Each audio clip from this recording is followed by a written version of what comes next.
നമസ്കാരം. മലയാളി വാർത്തയിലേക്ക് സ്വാഗതം.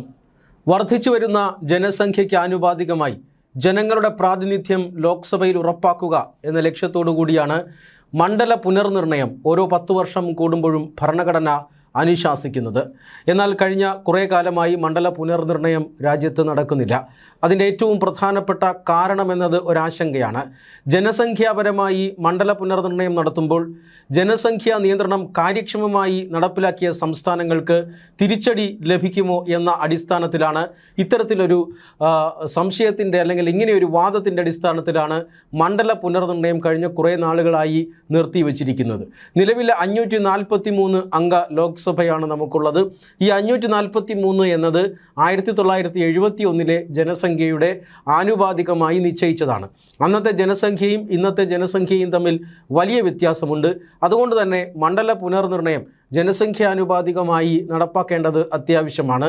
പക്ഷേ അതേസമയം തന്നെ ചില പ്രധാനപ്പെട്ട ജനസംഖ്യാ നിയന്ത്രണം വിജയകരമായി നടപ്പിലാക്കിയ ദക്ഷിണേന്ത്യൻ സംസ്ഥാനങ്ങളെ പോലെയുള്ള സംസ്ഥാനങ്ങൾക്ക് തിരിച്ചടിയാകാതിരിക്കാൻ ചില നിയന്ത്രണങ്ങൾ കൊണ്ടുവരികയും വേണം. അതാണ് ഇപ്പോൾ നരേന്ദ്രമോദി സർക്കാർ നടപ്പിലാക്കാനായി ഉദ്ദേശിച്ചതും. അതായത് മണ്ഡല പുനർനിർണയത്തിലൂടെ ലോക്സഭാംഗങ്ങളുടെ എണ്ണം 543 നിന്നും 850 വർദ്ധിപ്പിക്കുക, വനിതകൾക്ക് 1/3% സീറ്റ് സംവരണം നൽകുക എന്നതുൾപ്പെടെയുള്ള നിയമ ഭേദഗതികളാണ് ഏതാനും മാസങ്ങൾക്ക് മുമ്പ് BJP സർക്കാർ ലോക്സഭയിൽ ബില്ലായി കൊണ്ടുവന്നത്. എന്നാൽ ഇതിനെ അതിശക്തമായി എതിർക്കുകയായിരുന്നു പ്രതിപക്ഷം. നമുക്കറിയാം, ഇന്ത്യ മുന്നണിയുടെ നേതൃത്വത്തിൽ അതിശക്തമായ എതിർപ്പാണ് പ്രതിപക്ഷം ഈ ബില്ലിനെതിരെ നടത്തിയത്. അതായത് അതേ ആശങ്ക തന്നെയായിരുന്നു. അതായത് ജനസംഖ്യ നിയന്ത്രണം വിജയകരമായി നടപ്പിലാക്കിയ സംസ്ഥാനങ്ങളുടെ പ്രാതിനിധ്യം നഷ്ടപ്പെട്ടു പോകുമെന്ന പ്രചാരണം അടിസ്ഥാനരഹിതമായി സൃഷ്ടിക്കുകയായിരുന്നു.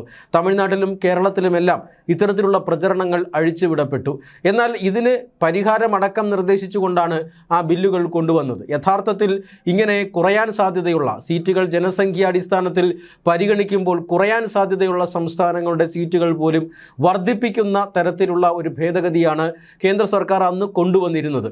അതായത് 2011 സെൻസസ് ഡാറ്റയുടെ അടിസ്ഥാനത്തിൽ മണ്ഡല പുനർനിർണയം നടത്തുക, വനിതകൾക്ക് 1/3 സംവരണവും നൽകുക എന്ന ബില്ലുകളാണ് അന്ന് കൊണ്ടുവന്നത്, ഭരണഘടനാ ഭേദഗതി ബില്ലുകൾ. പക്ഷെ പാസ്സായില്ല. പ്രതിപക്ഷത്തിൻ്റെ എതിർപ്പ് കാരണം കോൺഗ്രസും DMKയും തൃണമൂൽ കോൺഗ്രസും എല്ലാം അതിനെ അതിശക്തമായി എതിർക്കുകയായിരുന്നു. എന്നാൽ അവരുടെ ആ നയം തെറ്റായിരുന്നുവെന്നും അത് ജനങ്ങൾ ഇഷ്ടപ്പെട്ടിരുന്നില്ല എന്നും പിന്നീട് നടന്ന നിയമസഭാ തിരഞ്ഞെടുപ്പുകൾ നമ്മൾ കണ്ടതാണ്. DMK അധികാരത്തിലുണ്ടായിരുന്ന DMK ഈ ഒരു ബില്ലിനെ എതിർത്ത് തോൽപ്പിച്ചതിന് ശേഷം തമിഴ്നാട്ടിൽ DMKയ്ക്ക് അധികാരം നഷ്ടപ്പെടുന്നത് നമ്മൾ കണ്ടു. അവിടെ വിജയുടെ നേതൃത്വത്തിലുള്ള TVK ആണ് അധികാരം പിടിച്ചത്. മാത്രമല്ല ബംഗാളിൽ, അതായത് ഈ വനിതാ സംവരണ ബില്ലിനെ ശക്തിയുക്തം എതിർത്ത രാഷ്ട്രീയ പാർട്ടികളിൽ ഒന്നായിട്ടുള്ള മമതാ ബാനർജിയുടെ തൃണമൂൽ കോൺഗ്രസിന് ബംഗാളിൽ ഭരണം നഷ്ടമാകുന്നു. ചരിത്രത്തിലാദ്യമായി BJP ബംഗാളിൽ അധികാരത്തിൽ വരുന്നു. ഈ വനിതാ സംവരണ ബില്ലടക്കമുള്ള വിഷയങ്ങൾ ആ തെരഞ്ഞെടുപ്പിൽ വലിയ സ്വാധീനമുണ്ടാക്കിയെന്നാണ് രാഷ്ട്രീയ വിശാരദന്മാരെല്ലാം വിലയിരുത്തിയിരിക്കുന്നതും. അതുകൊണ്ട് തന്നെ ഇപ്പോൾ രാഷ്ട്രീയ സ്ഥിതിഗതികൾ, രാജ്യത്താകെയുള്ള രാഷ്ട്രീയ അന്തരീക്ഷം മാറി മറിഞ്ഞിരിക്കുന്നു. നേരത്തെ സൂചിപ്പിച്ചതുപോലെ DMKയും തൃണമൂൽ കോൺഗ്രസും എല്ലാം തകർന്നടിയുന്ന സാഹചര്യമുണ്ട്. ദേശീയ തലത്തിൽ ഇന്ത്യ മുന്നണി ശിഥിലമാക്കപ്പെട്ടു. DMKയും കോൺഗ്രസും തമ്മിൽ തെറ്റുന്നു. ചെറിയ ഭേദഗതികൾ അംഗീകരിച്ചാൽ ഈ മണ്ഡല പുനർനിർണയ ബില്ലും വനിതാ സംവരണ ബില്ലും അടക്കം പിന്തുണയ്ക്കാൻ ഞങ്ങൾ തയ്യാറാണ് എന്നവർ ഭരണപക്ഷത്തിനെ അറിയിക്കുന്നു. അതോടൊപ്പം തന്നെ തൃണമൂൽ കോൺഗ്രസിൻ്റെ MP മാരെല്ലാം പാർട്ടി വിട്ടു പോകുന്നു. ഏതാനും ചില MP ഒഴികെ മറ്റെല്ലാ MP മാരും വിമതന്മാരായി മാറിക്കഴിഞ്ഞിരിക്കുന്നു. അവർക്ക് പ്രത്യേക ഒരു സിറ്റിംഗ് ബ്ലോക്ക് അനുവദിക്കണമെന്ന് ലോക്സഭാ സ്പീക്കർക്ക് അപേക്ഷ ഇതിനോടകം തന്നെ പോയിട്ടുണ്ടത് സ്പീക്കർ അംഗീകരിക്കുകയും ചെയ്തിട്ടുണ്ട്. മാത്രമല്ല ഇങ്ങനെ മാറിയിരിക്കുന്ന അല്ലെങ്കിൽ വിമത MLA മാർ NDAയുമായി സഹകരിക്കും എന്ന തീരുമാനവും വരുന്നുണ്ട്. എന്ന് പറഞ്ഞാൽ പുതിയ രാഷ്ട്രീയ സാഹചര്യത്തിൽ വേണമെങ്കിൽ ഈ പറയുന്ന ഭരണഘടനാ ഭേദഗതി ബില്ലുകൾ നരേന്ദ്രമോദി സർക്കാരിന് വീണ്ടും കൊണ്ടുവരാവുന്നതും അതിന് രാജ്യസഭയിലും ലോക്സഭയിലുമെല്ലാം 2/3 ഭൂരിപക്ഷത്തോടു കൂടി വിജയം ഉറപ്പാക്കാനും ഈ ഘട്ടത്തിൽ കഴിയും. ഒരല്പം കൂടി രാഷ്ട്രീയ സമവായം ഉണ്ടാക്കാനുള്ള ഒരു പ്രയത്നം ചെലുത്തിയാൽ തീർച്ചയായും സർക്കാരിന് ഈ ബില്ലുകൾ പാസാക്കിയെടുക്കാൻ കഴിയും എന്ന രാഷ്ട്രീയ സാഹചര്യമാണ് ഇപ്പോൾ നിലവിലുള്ളത്. അതുകൊണ്ട് തന്നെ കേന്ദ്ര സർക്കാർ അതിവേഗം കരുക്കൾ നീക്കുകയാണ്. മണ്ഡല പുനർനിർണയം അടക്കം നടപ്പാക്കി കഴിഞ്ഞു എന്ന സൂചനകളാണ് വരുന്നത്. അതായത് പ്രധാനമന്ത്രി നരേന്ദ്രമോദിയുടെ സാമ്പത്തിക ഉപദേശക കൗൺസിൽ അംഗങ്ങളായ ഷാമി രവിയും അതുപോലെ തന്നെ മുദിത് കപൂറും ചേർന്നാണ് ഇത്തരത്തിൽ ഒരു മണ്ഡല പുനർനിർണയം പഠിച്ചുകൊണ്ട് അല്ലെങ്കിൽ ആ മണ്ഡല പുനർനിർണയം നടപ്പിലാക്കിക്കൊണ്ട് ഒരു റിപ്പോർട്ട് പ്രധാനമന്ത്രിക്ക് സമർപ്പിച്ചിരിക്കുന്നത്. ആ റിപ്പോർട്ട് ഇപ്പോൾ പ്രധാനമന്ത്രിയുടെ മേശപ്പുറത്തുണ്ട്. ഈ റിപ്പോർട്ട് പ്രകാരം 543 മണ്ഡലങ്ങൾ, നിലവിലുള്ള ലോക്സഭാ മണ്ഡലങ്ങളിൽ 170 ലോക്സഭാ മണ്ഡലങ്ങളെയും വിഭജിക്കാനാണ് പദ്ധതിയിടുന്നത്. 2ആയിട്ടും 3ആയിട്ടുമൊക്കെ വിഭജിക്കാനുള്ള രൂപരേഖ പ്രധാനമന്ത്രിയുടെ കീഴിലുള്ള സ്റ്റാഫുകൾ തയ്യാറാക്കി കഴിഞ്ഞിരിക്കുന്നു. മാത്രമല്ല, ഈ 170 മണ്ഡലങ്ങൾ വിഭജിക്കുമ്പോൾ 170 മണ്ഡലങ്ങൾ, ഈ മണ്ഡലങ്ങളുടെ ഭൂമിശാസ്ത്രപരമായ വലിപ്പം, അതോടൊപ്പം തന്നെ മണ്ഡലങ്ങളുടെ ജനസംഖ്യ വർധനവ്, ഇതെല്ലാം അംഗീകരിച്ചുകൊണ്ടാണ്, അല്ലെങ്കിൽ ഏറ്റവും വലിയ മണ്ഡലങ്ങളെയാണ് ഇത്തരത്തിൽ വിഭജിക്കാൻ പോകുന്നത്. ഇതിൽ 59 മണ്ഡലങ്ങളെ 2ആയിട്ടും 111 മണ്ഡലങ്ങളെ 3ആയിട്ടും വിഭജിക്കാനാണ് ഇപ്പോൾ ഈ റിപ്പോർട്ട് ശുപാർശ ചെയ്തിട്ടുള്ളത്. അതുകൊണ്ട് തന്നെ പ്രധാനമന്ത്രിയുടെ ഓഫീസ് വളരെ ഗൗരവപൂർവ്വം ഈ റിപ്പോർട്ട് ഇപ്പോൾ പഠിച്ചുകൊണ്ടിരിക്കുകയാണ്. ഇങ്ങനെ 59 മണ്ഡലങ്ങളെ, നിലവിലുള്ള വലിയ 51 മണ്ഡലങ്ങളെ 2ആയിട്ടും ഏറ്റവും വലിയ 111 മണ്ഡലങ്ങളെ 3ആയും വിഭജിച്ചു കഴിഞ്ഞാൽ പൊതുവിൽ മൊത്തത്തിൽ ലോക്സഭാ മണ്ഡലങ്ങളുടെ എണ്ണം 824 വർദ്ധിക്കുമെന്നുമാണ് ഈ റിപ്പോർട്ടിൽ പറയുന്നത്. ഇതനുസരിച്ചിട്ട് കേരളത്തിലടക്കമുള്ള വലിയ മണ്ഡലങ്ങൾ ഇത്തരത്തിലുള്ള വിഭജനത്തിന് ഇരയാവുമെന്ന കാര്യത്തിൽ തർക്കമൊന്നുമില്ല. കേരളത്തിൽ നിലവിൽ 20 ലോക്സഭാ മണ്ഡലങ്ങൾ ഉണ്ടെങ്കിൽ ഈ 30 ലോക്സഭാ മണ്ഡലങ്ങളായി വർദ്ധിക്കും. തമിഴ്നാട്ടിലും 39 ലോക്സഭാ മണ്ഡലങ്ങൾ 59 ലോക്സഭാ മണ്ഡലങ്ങളായി വർദ്ധിക്കും. കർണാടകയിൽ 28 ലോക്സഭാ മണ്ഡലങ്ങൾ 42ആയി വർദ്ധിക്കും. തെലങ്കാനയിൽ 17 ലോക്സഭാ മണ്ഡലങ്ങൾ 28ആയി വർദ്ധിക്കുകയും ആന്ധ്രാപ്രദേശിൽ 25 ലോക്സഭാ മണ്ഡലങ്ങൾ 38ആയി വർദ്ധിക്കുകയും UP പോലെയുള്ള സംസ്ഥാനങ്ങൾ, ഏറ്റവും കൂടുതൽ രാജ്യത്ത് ലോക്സഭാ മണ്ഡലങ്ങളുള്ള സംസ്ഥാനമാണ് UP. ഇവിടെ 80 ലോക്സഭാ മണ്ഡലങ്ങൾ വിഭജിച്ചു കഴിഞ്ഞാൽ 120ആയി വർദ്ധിക്കുന്നുണ്ട്. മഹാരാഷ്ട്രയിൽ 48 ലോക്സഭാ മണ്ഡലങ്ങൾ 72ആയി വർദ്ധിക്കുകയും ചെയ്യും. 2027 സെൻസസ് ഡേറ്റ അനുസരിച്ചിട്ടാണ് ഇത്തരത്തിലുള്ള മണ്ഡല പുനർനിർണയം നടത്തേണ്ടത് എന്നും ഈ റിപ്പോർട്ടിൽ പറയുന്നുണ്ട്. അതായത് 2027 ഏറ്റവും പുതിയ സെൻസസ് ഡേറ്റ എന്ന് പറയുന്നത്. കാരണം എപ്പോഴും രാജ്യത്തിൻ്റെ ഏറ്റവും പുതിയ കണക്കുകൾ, സ്ഥിതിവിവര കണക്കുകൾ ഉപയോഗിച്ച് വേണം രാജ്യത്തെ നയങ്ങൾ രൂപപ്പെടുത്താൻ എന്നുള്ളതാണ് ഏറ്റവും പ്രധാനപ്പെട്ട കാര്യം. അതുകൊണ്ട് തന്നെ 2027 സെൻസസ് നടപടിക്രമങ്ങൾ പൂർത്തിയായിട്ടില്ല. അത് നടന്നുകൊണ്ടിരിക്കുന്നതേ ഉള്ളൂ. രാജ്യത്താകമാനം സെൻസസ് നടപടിക്രമങ്ങൾ പുരോഗമിച്ചുകൊണ്ടിരിക്കുകയാണ്. ഈ സെൻസസ് നടപടിക്രമങ്ങൾ പുരോഗമിച്ച് അത് പൂർത്തിയായി 2027 പൂർണ്ണമായും കണക്കുകൾ പുറത്തു വന്നതിന് ശേഷമായിരിക്കും ഈ മണ്ഡല പുനർനിർണയം നടത്തുക എന്നതാണ് ഇപ്പോൾ ലഭിക്കുന്ന വിവരം. അതുകൊണ്ട് തന്നെ ഇനിയും സർക്കാരിൻ്റെ മുന്നിൽ സമയമുണ്ട്. ഈ 2027 പൂർണ്ണമായും സെൻസസ് പ്രക്രിയകൾ പൂർത്തിയായി കഴിയുമ്പോൾ മണ്ഡല പുനർനിർണയവും വനിതാ സംവരണ ബില്ലും വീണ്ടും പാർലമെൻറ്റിൽ അവതരിപ്പിക്കാനുള്ള സാധ്യതയാണ് ഈ റിപ്പോർട്ട് പുറത്തു വന്നതിലൂടെ കാണുന്നത്.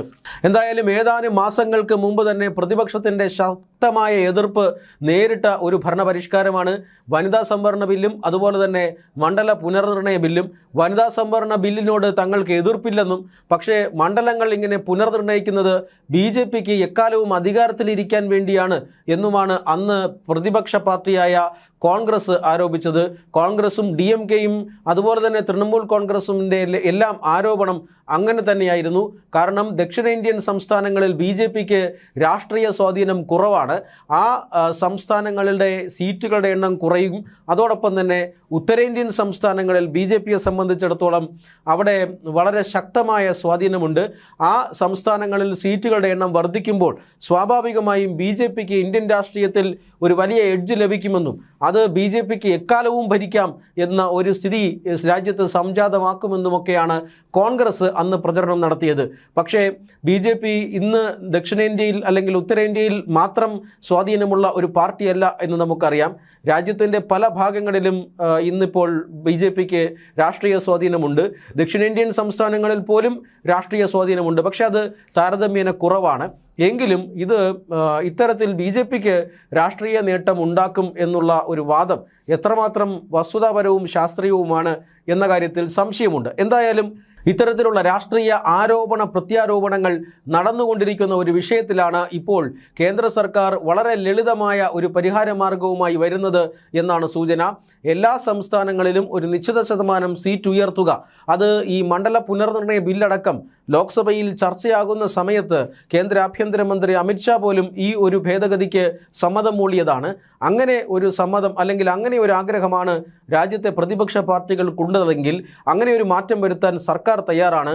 10 മിനിറ്റ് എനിക്ക് അനുവദിക്കൂ, ഞാൻ ഓഫീസിൽ പോയി ബില്ല് ഡ്രാഫ്റ്റ് മാറ്റി എഴുതി വരാം എന്നന്ന് പ്രതിപക്ഷത്തിനും അന്ന് അമിത്ഷാ ഉറപ്പ് നൽകിയിരുന്നു. പക്ഷേ ബില്ല് പാസ്സാക്കാം എന്ന് പ്രതിപക്ഷം ഉറപ്പ് നൽകണം എന്നാണ് അന്ന് അമിത്ഷാ പറഞ്ഞത്. പക്ഷേ അതിനോട് അന്ന് പ്രതിപക്ഷം പ്രതികരിച്ചില്ല എന്നു മാത്രമല്ല, അതിശക്തമായി തന്നെ ഈ ബില്ലുകൾ പരാജയപ്പെടുത്തിയേ അടങ്ങൂ എന്ന നിലയിൽ പ്രതിപക്ഷം രാഷ്ട്രീയ നിലപാട് സ്വീകരിക്കുകയുമായിരുന്നു.